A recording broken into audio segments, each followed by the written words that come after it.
जय श्री राधे। सेवकों का प्रकरण चल रहा है कुछ दिनों से,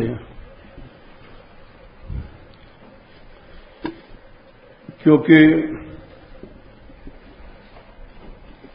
दास बनने का मतलब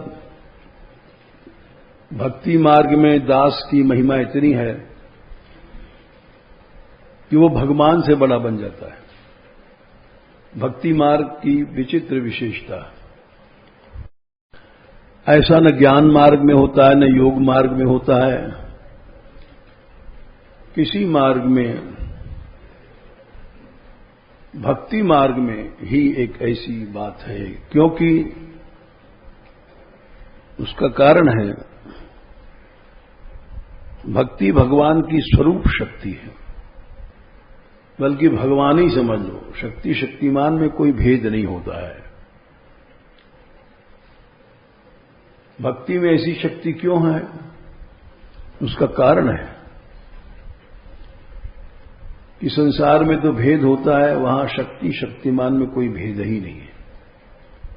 अगर भेद माना जाए तो भगवान नहीं रहेगा, क्योंकि जो दूसरे से घट गया, दूसरे से हार गया, वो भगवान कहां। भगवान तो उसको कहते हैं अद्वय ज्ञान तत्व है, जिसके समान नहीं है, जिसके अधिक नहीं है, जो अद्वय है वो भगवान है। वदन्ति तत्तत्त्वविदस्तत्त्वम्, प्रथम स्कंद के दूसरे अध्याय में भगवान की जो सबसे बड़ी विशेषता है वो ये है कि वदन्ति तत्तत्त्वविदस्तत्त्वम् यज्ज्ञानम् अद्वयम्। 11 1 2 11। और अद्वय तत्व है, उसके समान दूसरा नहीं है, अद्वय।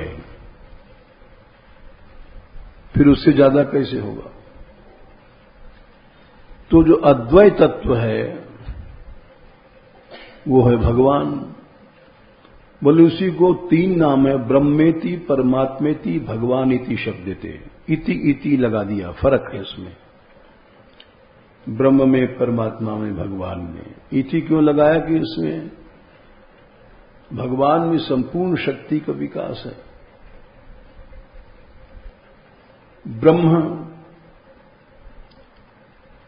परमात्मा, उसमें संपूर्ण शक्ति का विकास नहीं, उत्तरोत्तर श्रेष्ठ है। ब्रह्म से अधिक शक्ति की विकास परमात्मा में, परमात्मा से अधिक शक्ति की विकास भगवान, जो लीला भी करता है। ब्रह्म लीला नहीं करता,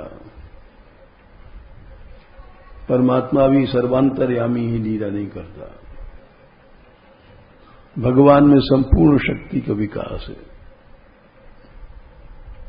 भगवान के ज्ञान से परमात्मा का और ब्रह्म का स्वतः ज्ञान हो जाता है, और ब्रह्म के ज्ञान से भगवान का ज्ञान नहीं होता है। ये बोले क्यों, ऐसा नियम है, इसका प्रमाण भी है। क्योंकि बड़े बड़े जो ब्रह्मज्ञानी थे, उनको भगवत तत्व का ज्ञान नहीं था। जैसे इसका प्रमाण, बोले बिना प्रमाण के कोई बात तो सही मानी नहीं जाती। इसका प्रमाण है कि सनकादिक साक्षात 24 अवतारों में हैं और ब्रह्म भाव में निरंतर लीन रहते हैं। उनसे बड़ा ज्ञानी कौन होगा। उनको भी भगवत अनुभव नहीं था। जब वो भगवान के धाम में गए तीसरे स्कंद में कथा आती है 15वें अध्याय में। ये सब प्रमाण हैं। वहां जाने पर भगवान के श्री चरणों की तुलसी की सुगंध उनको जब प्राप्त भई, नाक में घुसी, तो ब्रह्मानंद भूल गए। तस्यार विंद नयनस्य, चींटी की तरह बोलती जो से 43 43 15 3 15 तस हैं बैकुंठ में जा रहे थे। वहां तुम्हारे नगला स्कूल में थोड़ी जा रहे थे कहां जा रहे थे और क्या। तो तस्यारविंद नयनरस्य, अरविंद नयन उन भगवान चिन्मय रूप है। पदारविंद उनके चरण कमल, एक एक अक्षर समझ लो। तस्य माने उन भगवान के,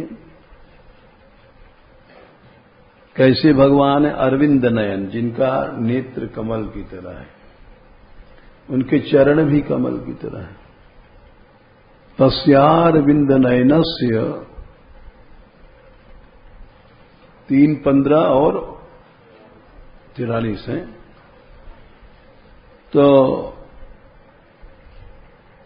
उन भगवान के चरणों के किंजल्क मिश्र तुलसी, कमल में जो पराग रहता है। अच्छा, पराग और मकरंद का फर्क समझ लो। कमल के भीतर जो बहुत छोटे छोटे, सरसों से भी छोटे जो दाने होते हैं, वो पराग कहते हैं,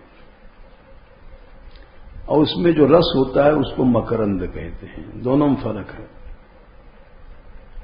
पराग को ही किंजल्क भी कह देते हैं। तो भगवान के चरण कमल में जो किंजल्क माने पराग था,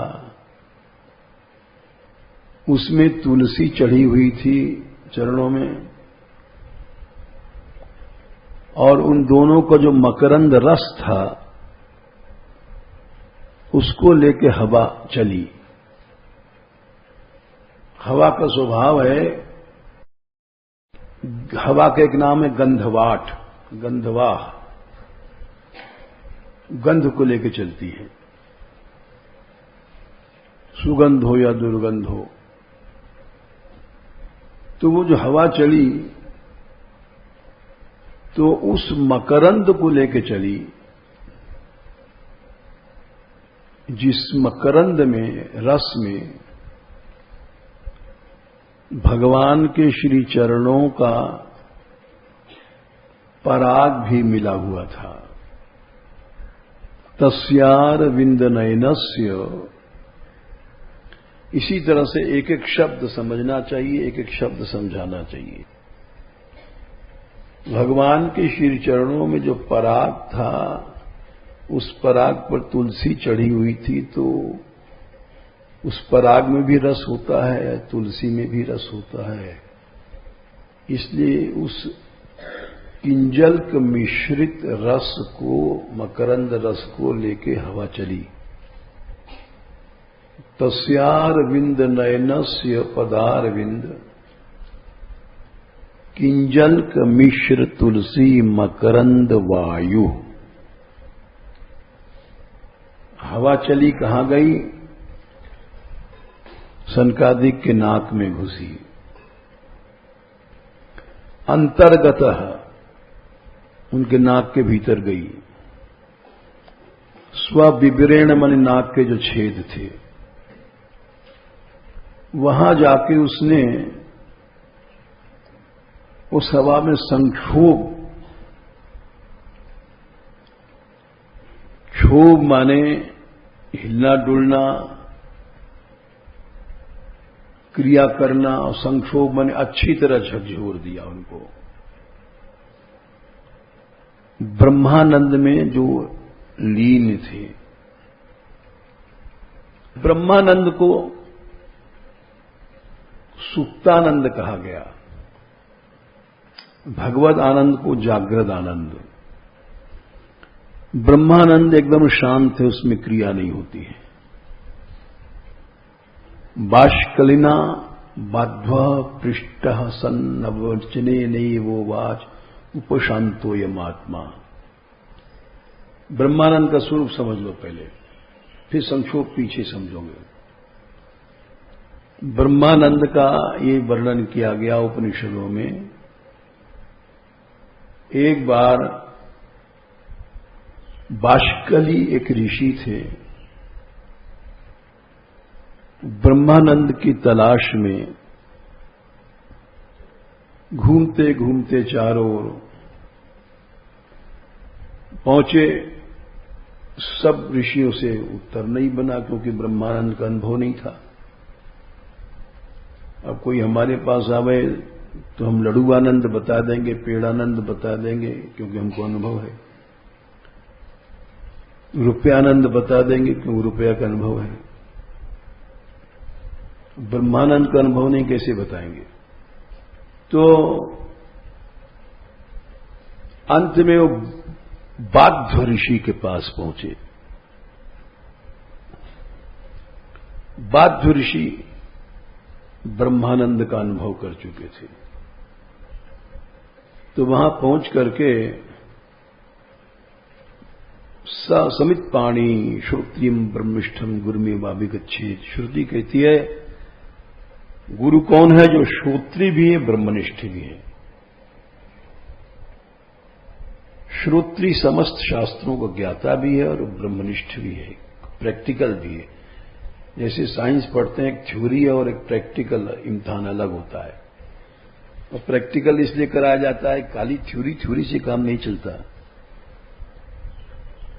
तो खाली श्रोत्रीय थ्योरिटिकल है नहीं, ब्रह्मनिष्ठ ही होना चाहिए, उसको अनुभव भी होना चाहिए रस का। तो भगवत रस का तो ऐसा गुरु चाहिए। खाली लड़ुआनंद पेड़ानंद जानने वाला गुरु नहीं बन सकता। श्रोत्री भी चाहिए और ब्रह्मनिष्ठ भी चाहिए। भगवत रस, भगवत नाम, भगवत गुण, इसका भी उसको अनुभव होना चाहिए। खाली पंडित बकबक करने वाले बहुत घूमते हैं, लेकिन क्रियात्मक होना एक अलग बात है। हम भगवान नाम पे 10 दिन भाषण कर दें और 5 मिनट कीर्तन नहीं करें तो खाली श्रोत्रिय हैं, ब्रह्मनिष्ठ नहीं है। तो भागवत में भी लिखा है गुरु कैसा होना चाहिए। 11वें स्कंद में 3रे अध्याय में दोनों चीज चाहिए। वो तस्मात् गुरुम प्रपद्येत, तस्मात् गुरुम प्रपद्येत, गुरु की शरण जाए। जिज्ञासु श्रेयात्मना, जिज्ञासु होकर जाए, परीक्षा के लिए नहीं। शाब्दे परे च निष्णातम, शाब्द मने शास्त्र और परे मने उसका अनुभव, प्रैक्टिकल। शाब्दे मने थ्योरी, परे मने प्रैक्टिकल। खाली पंडित बकबक कर रहा है ऐसा नहीं होना चाहिए। शाब्दे पर दोनों में निष्णात होना चाहिए। भगवान नाम की महिमा कह रहा है तो भगवान नाम को लेने वाला, ग्रहण करने वाला, कीर्तन वाला होना चाहिए। भगवत गुण की महिमा कहता है तो गुणों को गाने वाला चाहिए। लीला की महिमा कहता है तो लीला को गाने वाला चाहिए। खाली भक्ति हम लोग घूमते हैं वो नहीं। शाब्दे परे च निष्णातम, दोनों में होना चाहिए। और ब्रह्मणि उपशमाश्रयम, और शांति वृत्ति रहे। विनय की कथा कर रहे हैं, कीर्तन कर रहे हैं, इधर उझक रहे हैं, उधर उझक रहे हैं। ब्रह्म में उसकी वृत्तियां शांत हो गई हैं, उसको गुरु बनने का अधिकार है, बाकी हम लोग गुरु नहीं बन सकते, क्योंकि न शब्द का ज्ञान है, न परे क्रियात्मक ज्ञान है। तो वो यही बात भागवत में कही गई, यही गीता में कही गई। तद्विधि प्रणिपातेन परिप्रश्नेन सेव्या उपदेक्षन्ति ते ज्ञानम ज्ञानिनस्तत्त्वदर्शिनः। चौथे अध्याय के 34-35वें श्लोक में उपदेशित करेंगे शास्त्रानुकूल। परब्रह्म वही ब्रह्म क्रियात्मकता केवल शब्द ज्ञान से नहीं होता है। श्रोत्रियम ब्रह्मनिष्ठम गुरुमेवाभिगच्छेत्, श्रुति में कहा गया श्रोत्रिय है, शास्त्र का ज्ञाता है, ब्रह्मनिष्ठ नहीं है तो काम गड़बड़ है। तो इसलिए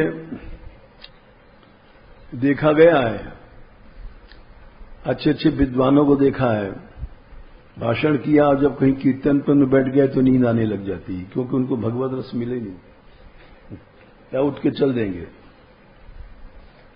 भगवत गुणगान लीला हो रहा है तो चल देंगे, बकबक खूब कर लेंगे, भाषण वाषण कर लेते हैं, लेकिन भगवत रस की अनुभूति, भगवान के नाम रस, लीला रस, गुण रस, ये परब्रह्म के निष्णाता है। तो वो बाष्कली ऋषि के पास गए, परब्रह्म में निष्णात थे, बैठ गए और उन्होंने कहा, गुरुदेव मैं ब्रह्म का क्या स्वरूप है, ब्रह्मानंद का, आपके पास जिज्ञासा लेके आया हूं, बहुत दिन से घूम रहा हूं। वो सुन करके शांत हो गए, उनके नेत्र बंद हो गए, समाधि सी लग गई। कुछ देर बाद नेत्र खोला तो फिर वही प्रश्न किया। उन्होंने समझा कि हमारी बात सुन नहीं पाए, दोबारा प्रश्न किया, फिर उनको शांत वृत्ति में लीन, अंतर्मुख हो गए, लीन हो गए। फिर थोड़ी देर में नेत्र खुला, फिर प्रश्न किया।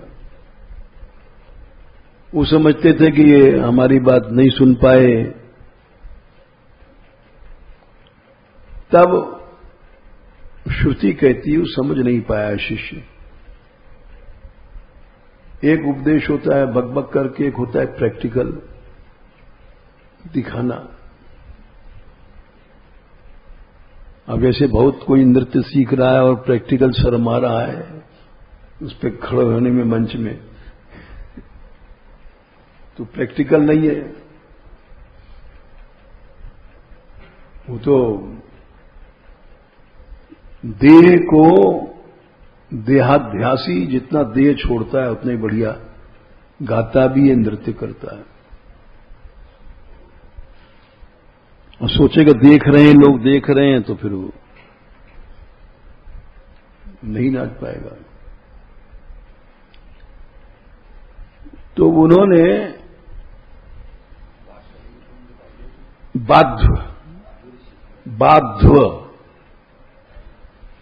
बाष्कलिना बाध्व पृष्ठ सन, बाष्कली के द्वारा बाध्व पूछे गए। अवचनेन नैव होवाच, अवचनेन माने कोई भाषण नहीं दिया, बोल दिया, उपदेश दे दिया। अवचनेन नैव होवाच, निश्चय उन्होंने उपदेश दिया। उपशांतोयम आत्मा, उपनिषद की भाषा है, सारी कथा 2-3 शब्द में लिख देते हैं। अवचनेन माने भाषण वश नहीं किया, और हा माने निश्चित उपदेश दे दिया। हा उवाच, होवाच, उपशांतो, ब्रह्म का स्वरूप है उपशांतोयम आत्मा। सब वृत्तियां शांत हो गई, ब्रह्मलीन हो गया। एक मंत्र आता है कि ब्रह्मानंदे निमग्नस्य विषयाशा न संभवेत। ब्रह्मानंद में कोई मिल गया तो और फिर लडुआनंद में दौड़ रहा है तो ब्रह्मानंदी नहीं है। ब्रह्मानंदे निमग्नस्य विषयाशा न संभवेत। विषय आशा वहां नहीं है, संभव ही नहीं है। फिर ब्रह्मानंद नहीं तो गड़बड़ मामला है। एक वो कथा आती है कि बहुत बड़े राजा थे, तो उनके यहां उनके गुरु परमहंस जी थे। तो परमहंस मतलब जो अपने आप नहीं खावे, खुद राजा साहब वगैरह खिलाएं तो खा लें, शौच भी कोई दूसरा धो दे, वो अपने आप कोई क्रिया नहीं। परमहंस तो जितनी रानियां हो गए उनको खिलाती थी बेचारी। एक छोटी रानी बड़ी होशियार थी, जो चतुर स्त्रियां वो दृष्टि पहचान जाती कि कैसे घूर घूर के देख रहा है। एक सामान्य देखना होता है, एक घूर घूर के देखना। दृष्टि से समझ गई कि ब्रह्मानंदी नहीं तो हमारे रूप को देख रहा है। ब्रह्मानंदी काहे को किसी के चमड़े को देखेगा। तो उसने वो 2 कटोरा ले गई, एक में हलवा एक में टट्टी। ब्रह्मानंद जो है उसको मूत्र जल गंगा जल वाला मूत्र सब में समान दृष्टि, ब्रह्म भाव, भेद नहीं रहता। तो पहले तो हलवा वाला मुंह में दिया कौर, तो झट खा लिया गुरुजी ने। फिर दूसरा वो टट्टी वाला कौर बढ़ाया तो मुंह फेर दिया। झट तो समझ गई ब्रह्मानंदी नहीं है, ये तो लडुआनंदी है। न वो तो पराकाष्ठा की बात है, समदृष्टि क्या वो समवर्ती भी हो जाता है आगे चल के। और ऐसी सैकड़ों कथाएं हैं। ये जरूरी नहीं है कि स्थिति होती है अपनी अपनी। राजा जनक की जैसी स्थिति थी, एक हाथ अप्सराओं के स्तन पर, एक हाथ आग पर, और न उनको आग की प्रतीति होती थी न स्तन की। तो उन्होंने कहा कि उपशांत हुआ, ब्रह्म का स्वरूप उपशांत, सारी वृत्तियां शांत हो गई। उसके अंदर कोई विषय वासना क्षोभ नहीं पैदा कर सकती। पहले मतलब समझो, शांत माने कि उसको सृष्टि का कोई भी लोभ क्षुब्ध नहीं कर सकता। लेकिन जब सनकादिक पहुंचे तो उनका ब्रह्मानंद में संक्षोभ पैदा हो गया,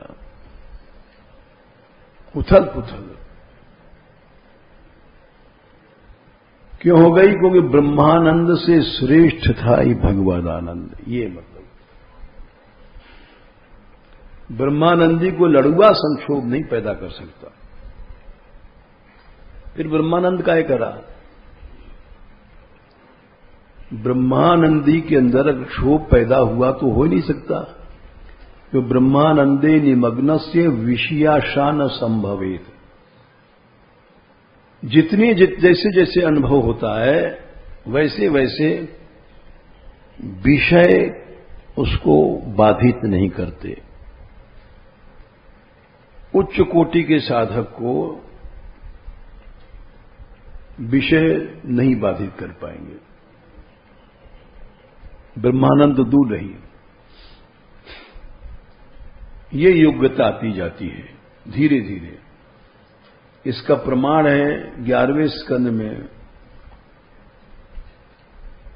14वें अध्याय में, यथा यथा मां प्रवृज्जिते सौ तत्पुण्य गाथा श्रवणाभिधान ही तथा तथा पश्यति।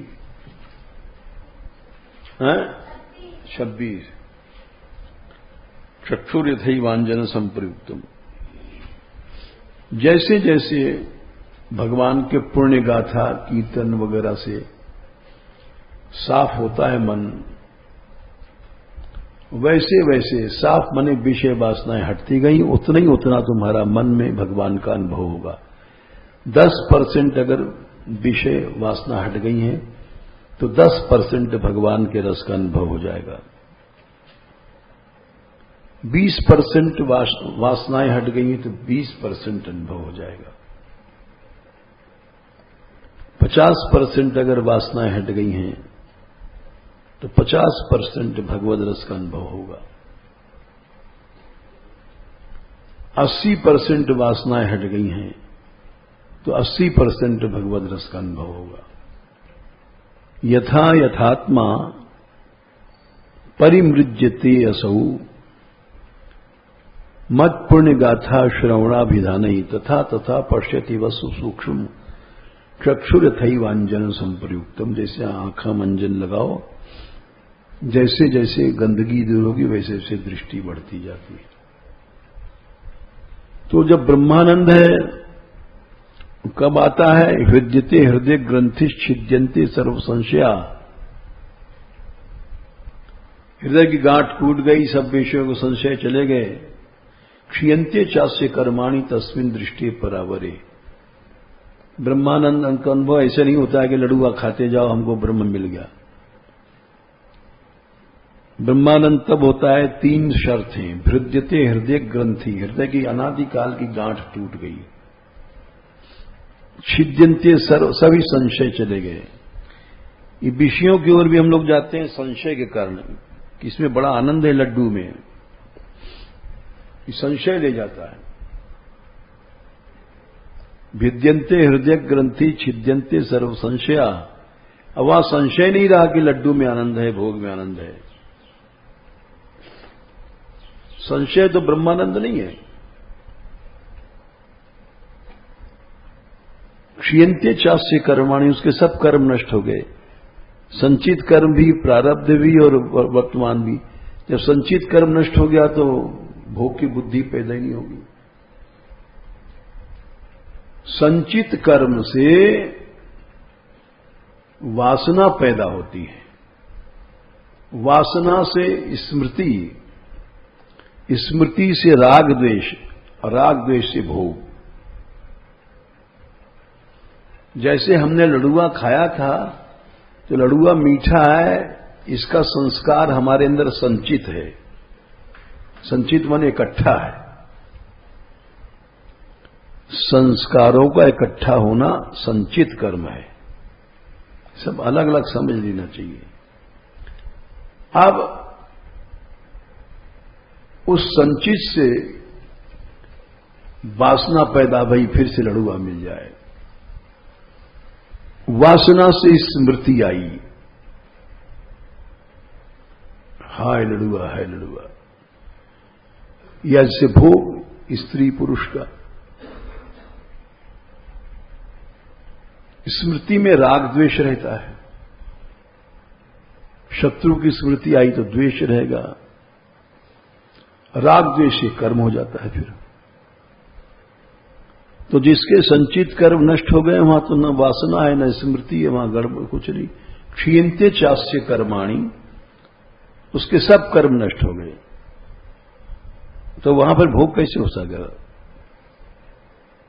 संचित कर्म चले गए तो वह वासना ही पैदा नहीं होगी, न स्मृति आएगी, न राग न द्वेष।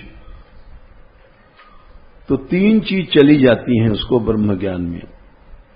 भिद्यते हृदय ग्रंथि ही, हृदय की जो गांठ है, ये गांठ ही तो जीव है।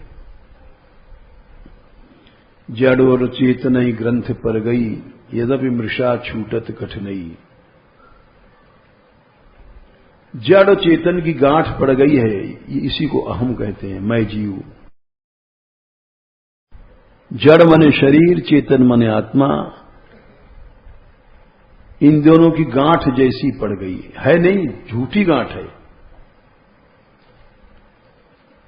लेकिन उस गांठ को ही अहम या जीव भाव कहते हैं। अब वो गांठ खुल गई तो देह संबंधी कोई विकार ही नहीं आएगा। भिद्यते हृदय ग्रंथि ही, अब गांठ खुल गई तो सब संशय चले गए। लडुआ मीठा है, भोग मीठा है। छिद्यन्ते सर्वशंसिया, क्षीयन्ते, और सब कर्म चले गए। संचित कर्म चला गया तो वासना वगैरह कैसे पैदा होगी? तो ब्रह्म में हमेशा शांत उपशम विश्री रहे। ब्रह्मणि उपशमाश्रयम, जो भगवान ने कहा 11:3:41 ब्रह्मणि उपशम। उपशम कई अर्थ हुआ। उपशम का मतलब हुआ गांठ कट गई, संशय चले गए, सब संचित आदि कर्म चले गए, उसको कहते हैं उपशम वृत्ति।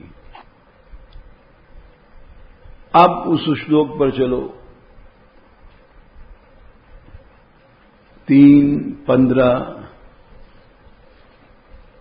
तस्यारविंद नयनस्य, 43 उनके हृदय में संक्षोभ पैदा हो गया। अब संक्षोभ का मतलब समझोगे।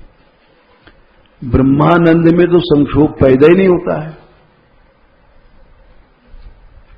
कोई हलचल पैदा नहीं होती ब्रह्मानंदी को, कि उसकी गांठ कट गई, संशय चले गए और सब कर्म नष्ट हो गए संचित। ये संचित कर्म क्षोभ पैदा करते हैं। हाँ, लड्डू चाहिए, भोग चाहिए, उनकी याद आती है, अवश्य याद आएगी, चाहे स्त्री है चाहे नहीं है। जैसे गांव में गाते हैं, हरी बहना रड़ुआ तो रोए आधी रात, सपने में देखी कामिनी। ये ग्राम्य गीत है। और क्या, छीनते जा से कर्माणी, माने यही हुआ, प्रमाण दे रहे हैं हर चीज का। तो रड़ुआ रो रहा है, क्यों? उसको याद आ रही है। और ब्रह्मानंदी नहीं रोएगा, क्यों? उससे कर्म नष्ट है कि उसको यादें नहीं आएगी स्त्री की, या स्त्री को पुरुष की। याद आ रही है, इसके माने कि उसके संचित कर्म अभी जमा हैं, वो याद दिलाते हैं भोग की।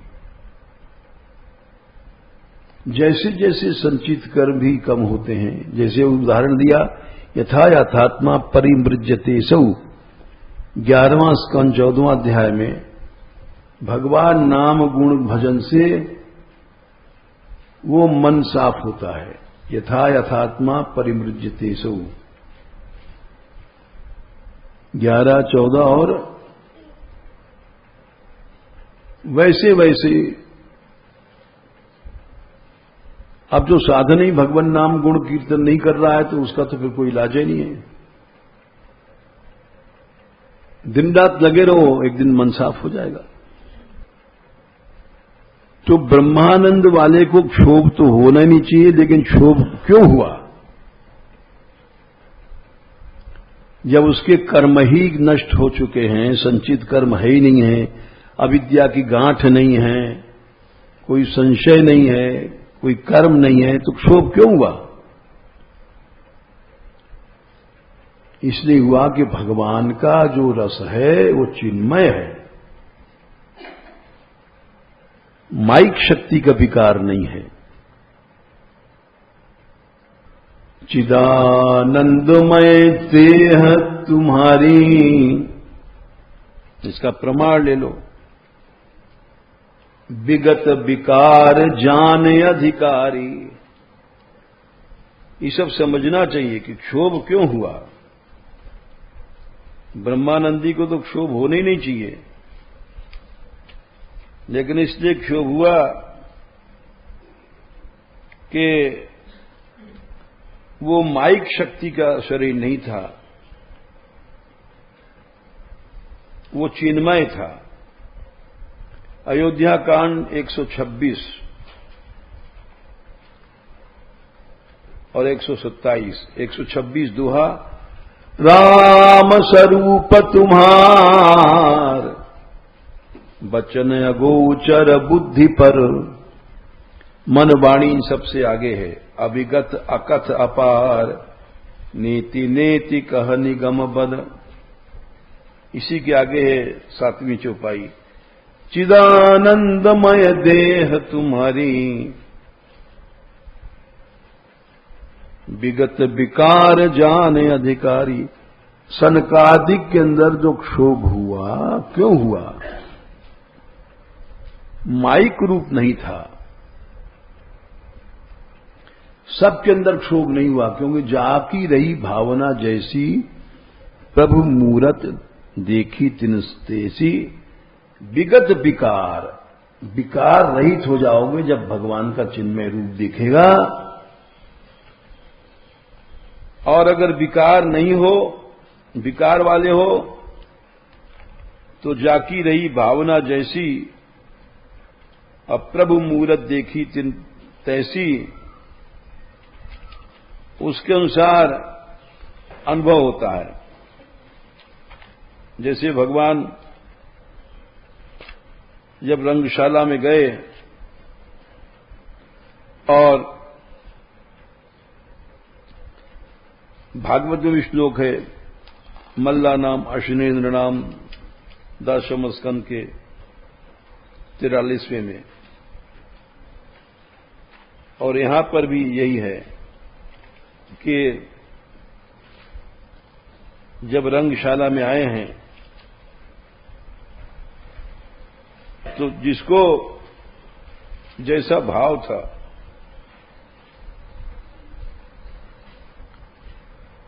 बालकांड 241,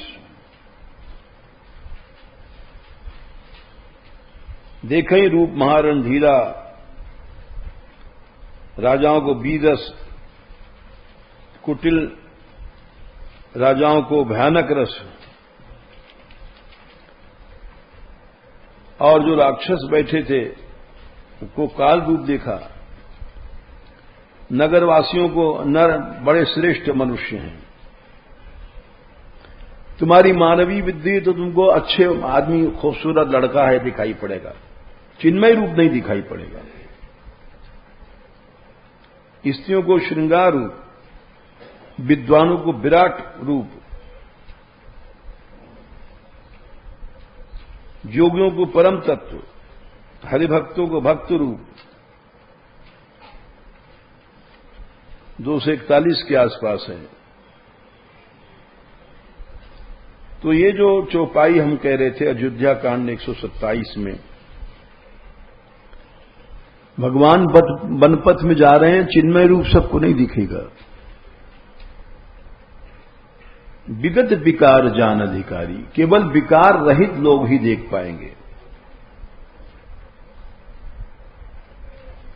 ये सब सिद्धांत समझे बिना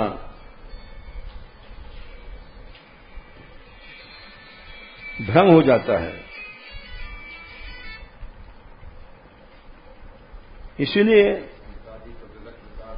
हाँ, हाँ, अरे क्षोभ चिन्मय रूप था, इसलिए माइक रूप थोड़ी था भगवान का। तो सहजे में तुम और क्या उनको कोई ब्रह्मानंद चला गया, ब्रह्मानंद से आगे की क्षोभ क्यों होता है?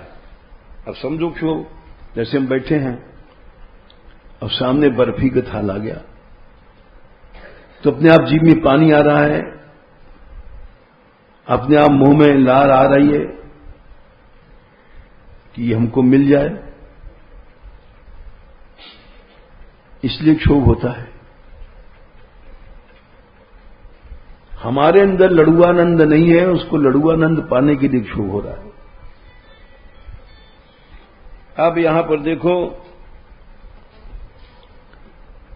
जनक जी भी इसी तरह से ब्रह्मानंद में लीन हैं, लेकिन भगवद आनंद नहीं था उनको। जब भगवान से सामने आए, जब भगवद आनंद आया तो ब्रह्मानंद भूल गया। सुनते जाओ, सुनते जाओ, हाँ, बीच नहीं बोला, आपको ज्ञान है रामायण का, सब समझने। 216 सहज विराग रूप मन मोरा। अब एक संक्षोभ हो गया, थकित होत जिमचंद चकोरा। ये क्यों हुआ क्षोभ? 215 देखो, उससे पहले मूर्ति मधुर मनोहर देखी, भयउ विदेह विदेह विश्व की। विदेह माने शरीर से ऊपर थे। ब्रह्मानंद वाले को शरीर का धर्म नहीं व्यापता। विदेह का अर्थ समझो। विदेह माने विगत देह, शरीर के काम क्रोध वगैरह उनको नहीं सता सकते, उसको विदेह कहते हैं। 215 से ऊपर वाली जो पाई है, विदेह थे, लेकिन उस विदेह से अब विशेष विदेह हो गए, मतलब ब्रह्मानंद से श्रेष्ठ भगवद आनंद। क्षोभ हो गया प्रेम का। प्रेम मगन मनुजान नृप। 215 बालकांड, अयोध्या नहीं है। प्रेम मगन मनुजान नृप, प्रेम में डूब गए। बोले प्रेम में कैसा चक्कर आ गया, ब्रह्मानंदी को नहीं आता। करि विवेक धरि धीर, बोले मुनिपद नाय सिर, गद गद गिरा गंभीर। अब वो कह रहे हैं कि हमारे मन में क्षोभ क्यों पैदा हुआ, ये प्रेम का विकार क्यों आया। ये माइक रूप तो है नहीं। अप्सराओं के स्तन पर हाथ है, उनको पता नहीं पड़ रहा है। तीन लोग की सुंदरियां, ये क्या चक्कर है। काऊ रात सुंदर दो बालक, मुनिकल तिलक के नृपुर पालक, ब्रह्म जो निगम ने थी। क्या ये वही ब्रह्म है, मूर्तिमान आ गया क्या, कि हमारा ब्रह्म भाव चला गया, ब्रह्मानंद। और इनही बिलोकत अति अनुरागा, बरबस ब्रह्म सुखई मन त्यागा। जो ब्रह्मानंद छूट गया, तो ब्रह्मानंद की प्राप्ति के बाद भगवान आनंद की प्राप्ति हो जाए जरूरी नहीं है। वहां पर जो शब्द आया पहले स्कंद के दूसरे अध्याय में, ब्रह्मेति परमात्मेति भगवानिति गद्यते, उसी अद्वैत तत्व का नाम ब्रह्म या परमात्मा या भगवत है, उत्तरोत्तर श्रेष्ठ है। अब भगवान के अनुभव के बाद सबका अनुभव हो जाएगा, ये प्रसंग कल बताएंगे। ब्रह्म के अनुभव के बाद भगवान का अनुभव होना जरूरी नहीं है। भगवत प्राप्ति के बाद सब कुछ प्राप्ति हो जाती है, ब्रह्म प्राप्ति भी परमात्मा प्राप्ति भी। तो भगवान अद्वैत तत्व है। अर्जुन ने कहा था 11वें अध्याय में 43वां 43 श्लोक 11वां में, वो क्या कहते हैं, पितासि लोकस्य चराचरस्य त्वमस्य पूज्यश्च गुरु गरियान न त्वत्समोस्त्यभ्यधिकः कुतोऽन्यो। तुम्हारे समान ही कोई नहीं हो सकता तो अधिक कैसे होगा। ये अद्वैत तत्व है। अद्वैत माने कोई भगवान के बराबर ही नहीं हो सकता, ज्यादा कहां से हो जाएगा। न स्वमोस्त्यभ्यधिकः कुतोऽन्यो लोकत्रय प्रमित प्रभाव। तो दास का स्वरूप बता रहे थे। दास को भगवान की ऐसी प्रभुता का ज्ञान होना जरूरी है। ये कल बताएंगे दास के लक्षण, या कहो अभी बता दें। चलो अभी बता दें, काफी टाइम हो गया, लेकिन सूत्र बता देंगे, व्याख्या कल देंगे। दास के 4 लक्षण होते हैं। दासास्तु प्रश्रितास्तस्य, नंबर 1 प्रश्रितास्तस्य। दूसरा निदेश वशवर्तिनः, दासास्तु प्रश्रितास्तस्य निदेश वशवर्तिनः। विश्वस्ताः, दूसरी लाइन, विश्वस्ताः प्रभुता ज्ञान विनम्रित धियश्चते, विनम्रित धियश्चते।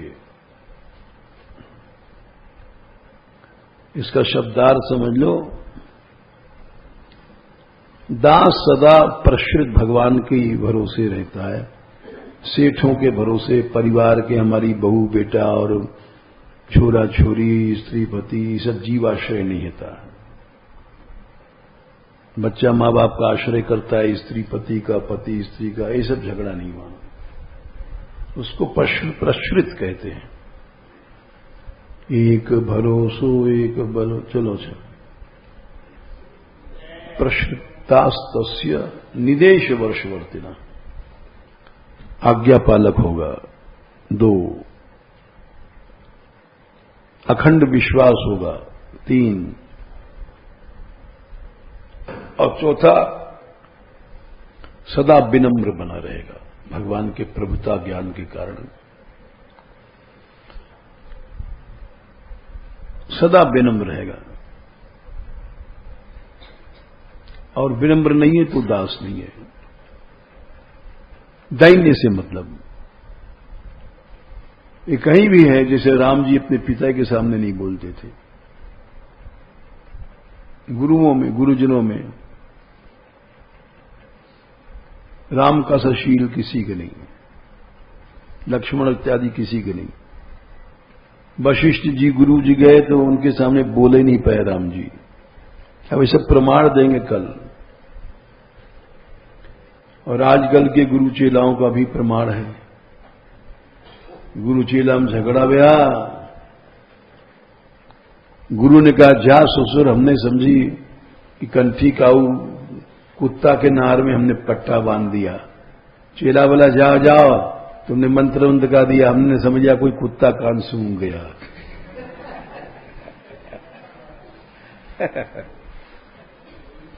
ऐसा नहीं होना चाहिए। चलो।